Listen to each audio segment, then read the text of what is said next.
For over 50 years, the moon was forgotten. Now everyone wants it back. The United States, China, private companies. But why? Why does everyone suddenly want the moon again? For thousands of years, the moon was humanity's closest neighbor.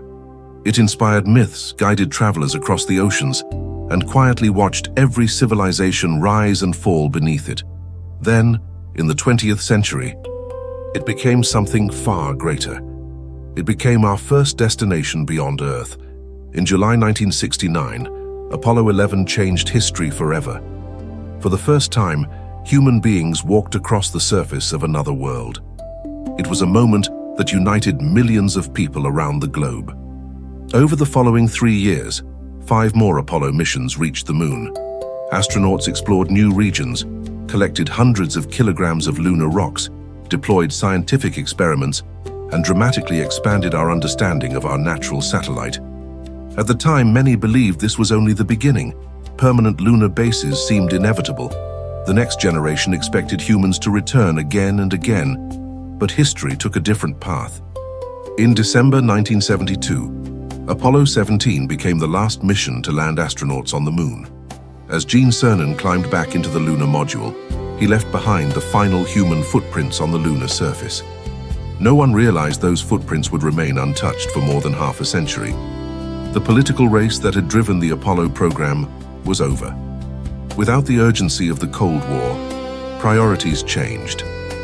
Governments shifted their focus toward spacecraft that could remain closer to Earth, leading to programs like the Space Shuttle and, later, long-term missions aboard space stations.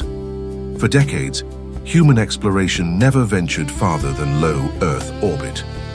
The moon slowly became a symbol of the past rather than the future.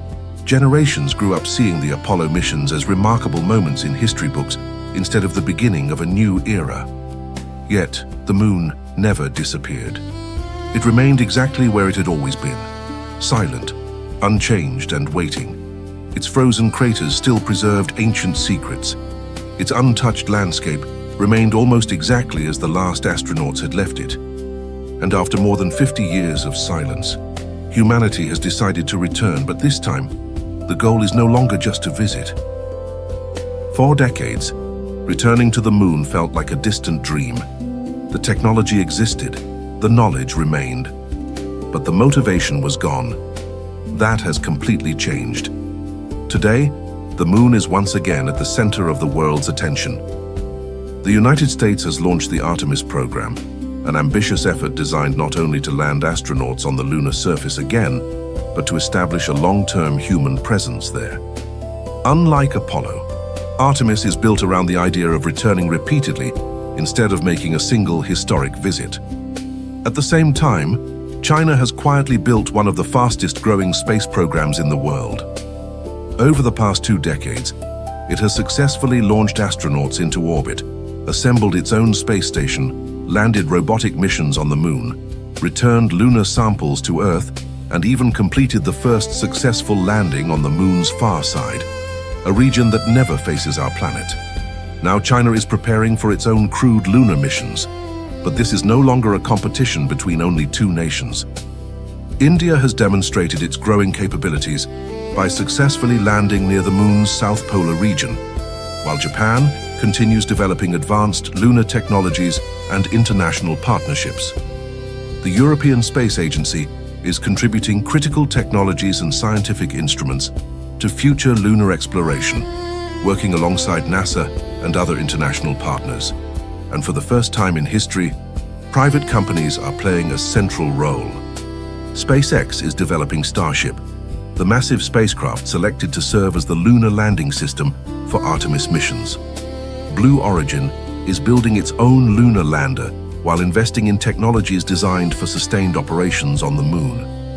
Companies that once focused almost entirely on launching satellites are now helping shape humanity's return to deep space. What makes this moment so different from the 1960s is that there isn't just one mission, there are multiple programs, multiple governments, multiple companies, all moving toward the same destination. The moon is no longer the objective of a single nation. It has become a shared focus for the entire space industry. But if so many countries and companies are investing billions of dollars to reach the same place, there must be something on the moon that makes the effort worthwhile. And that answer lies in one very specific location. If you looked at the moon from Earth, you might think every part of its surface is the same, a barren landscape of dust, rock, and endless craters. But that's far from the truth.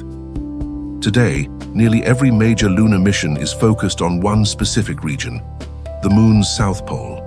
Unlike the areas explored during the Apollo missions, the South Pole offers something scientists have searched for over many years: water. Not flowing rivers or frozen lakes, but water ice hidden inside permanently shadowed craters.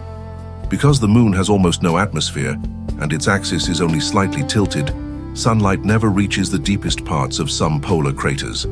These places have remained unimaginably cold for billions of years, creating natural cold traps where ice can survive.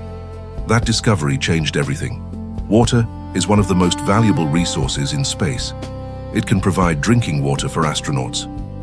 It can be purified for everyday use inside lunar habitats, and perhaps most importantly, it can be separated into hydrogen and oxygen, the same elements that form one of the most efficient rocket fuels ever used.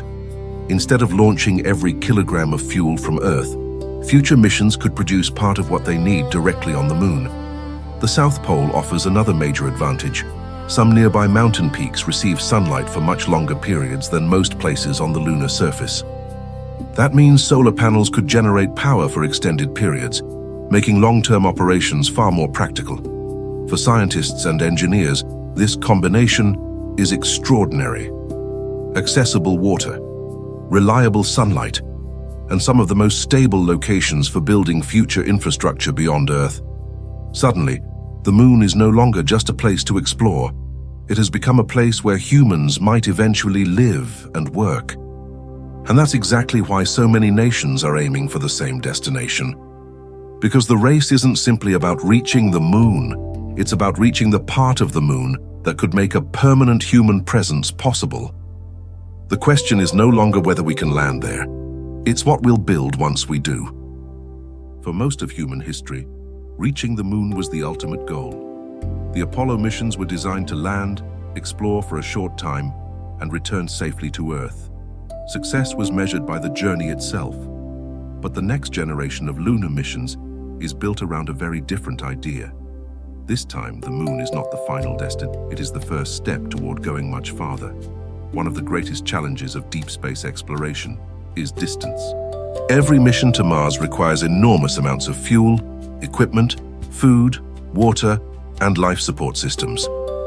Launching all of that directly from Earth is incredibly expensive. Earth's strong gravity demands tremendous energy just to reach space. The moon offers a different opportunity. Its gravity is only about 1/6 of Earth's. That means spacecraft leaving the lunar surface require far less energy to continue deeper into the solar system. If future missions can obtain water, generate oxygen, and produce rocket propellant on the moon, it could become a natural staging point for voyages beyond Earth. Scientists also see the moon as an ideal place to test technologies that will eventually be needed on Mars. Astronauts can learn how to build habitats, recycle resources, operate robotic systems, and survive for months in a harsh environment, while remaining only a few days away from Earth. If something goes wrong, help is relatively close.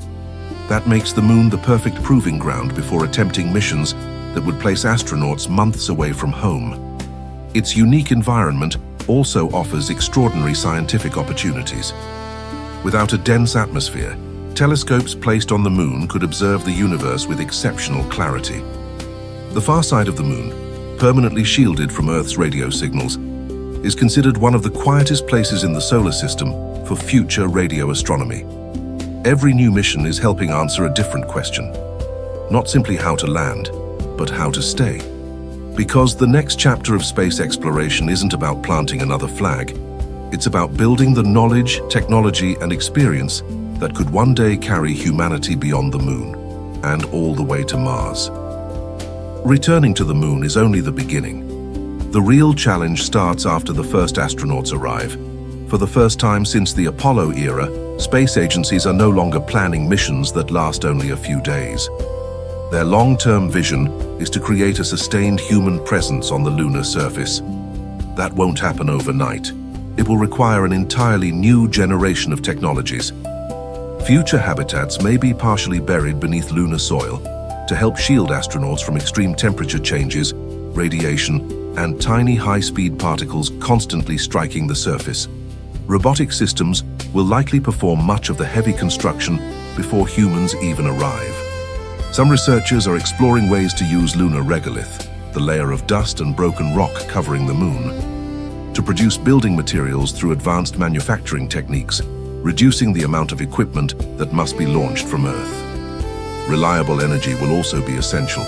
Large solar arrays could power habitats during long periods of sunlight, while engineers continue studying additional energy systems capable of supporting continuous operations in the harsh lunar environment. The moon may also become a place where humans learn how to live farther from Earth than ever before. Every mission will test new methods of recycling water, producing oxygen, growing food, maintaining life support systems, and operating autonomous machines. The lessons learned there could shape every future expedition into deep space. Private companies are expected to play an increasingly important role as well. Some are developing cargo landers. Others are building communication networks, robotic vehicles, navigation systems, and technologies that could support scientific research and commercial activities on the lunar surface. Exactly how a future lunar economy will develop remains uncertain. Many proposed ideas, including resource extraction on a large scale, are still being studied and face significant technical and economic challenges. But one thing is already clear. The moon is no longer viewed as a destination for a handful of historic missions. It is becoming a place where governments, scientists, engineers, and private industry are learning how to build humanity's next chapter in space. And if those efforts succeed, the first permanent foothold beyond Earth may begin here. More than half a century ago, the Apollo missions proved that humanity could reach another world. It was one of the greatest technological achievements in history. But after the final astronauts left the lunar surface, the story stopped almost as suddenly as it had begun. Today, that story is being written again, not because we want to repeat the past, but because our ambitions have changed.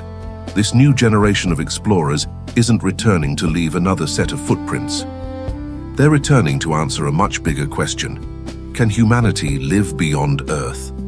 For the first time, governments, scientists, engineers, and private companies are working toward a future where humans may one day remain on another world for months or even years. It won't be easy. The moon remains one of the harshest environments ever visited. Extreme temperatures, radiation, lunar dust, long periods of isolation. Every challenge must be solved before a permanent presence becomes possible. But history has shown that exploration has never been driven by easy destinations. Every great journey has required overcoming obstacles that once seemed impossible. Whether the first permanent lunar base is built in the next decade or much later, one thing is already certain. The moon is no longer just a symbol of humanity's past.